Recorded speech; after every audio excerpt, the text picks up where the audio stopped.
दूल्हा बन जाओ भोली घूंघटा संभाल के, भोला बन जाओ भोली घूंघटा संभाल के, भोला बन जाओ भोली घूंघटा संभाल के, गहरी बार कन्हैया आके के गाल के, भोला बन जाओ भोली घूंघटा संभाल के, भोला बन जाओ भोली घूंघटा संभाल के, भोला बन जाओ भोली घूंघटा संभाल के। और कानन कुंडल भी तुम्हारा चल कर कोटी माला, चल कर कोटी माला,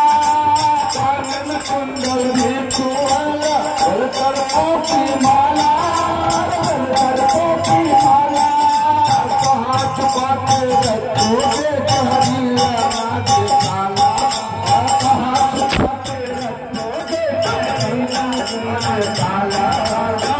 इन सबको रखना पिया होली में डाल के, इन सबको रखना पिया